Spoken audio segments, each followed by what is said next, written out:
aconteceu depois da aposentadoria do Barroso? Aconteceu que o Luiz Fux, pediu para mudar da primeira turma para a segunda turma. A primeira turma foi a que condenou o Bolsonaro e todos os réus da trama golpista no núcleo crucial, está julgando as próximas. O Fux foi o voto dissidente. E ele está querendo ir para a segunda turma, composta atualmente pelo André Mendonça e o Cássio Nunes Marques, indicados pelo Bolsonaro, o Gilmar Mendes e o Toffoli. O quinto membro era o Fachin, que virou presidente do Supremo. Isso mesmo.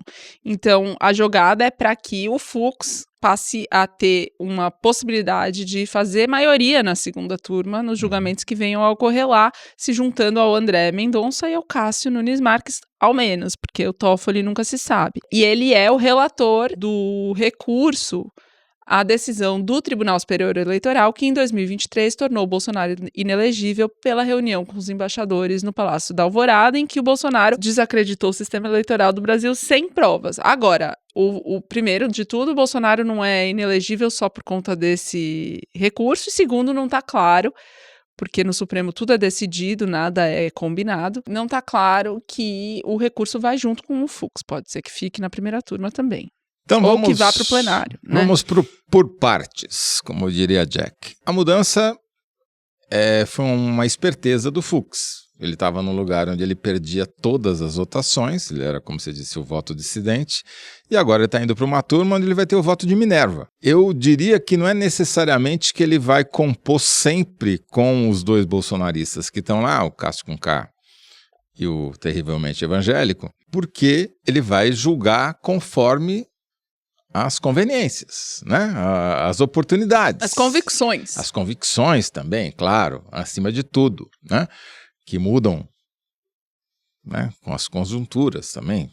Né? Você não precisa ficar apegado às suas convicções, você pode mudá-las se assim for mais conveniente. Ele vai ter muito mais valor lá, porque um voto que vai ser sempre 4-1 e ele vai ser 1 e os outros vão ser 4, não vale nada, ou muito pouco. Agora, quando está 2-2 e você decide se vai para lá ou vai para cá, isso tem um valor enorme, tá certo? Politicamente, claro, né? Simbolicamente. E é essa a situação que ele se meteu, porque o Messias vai para o lugar dele, então, na primeira turma, vai ser 5-0 em vez de 4-1, não muda nada, né? A maioria está formada, e lá vai ficar essa disputa e ele vai ficar numa posição de poder. O que tem lá na segunda turma que pode... Tem várias decisões ainda que sobraram da Lava Jato, recursos, alguns recursos de pessoas financeiramente influentes, digamos assim. Não tem nada, aparentemente, da trama golpista, pelo menos nada muito importante da trama golpista, porque tem aquela coisa de você adjudicar tudo que é do mesmo assunto para o mesmo relator, né? E no caso é o Alexandre de Moraes, então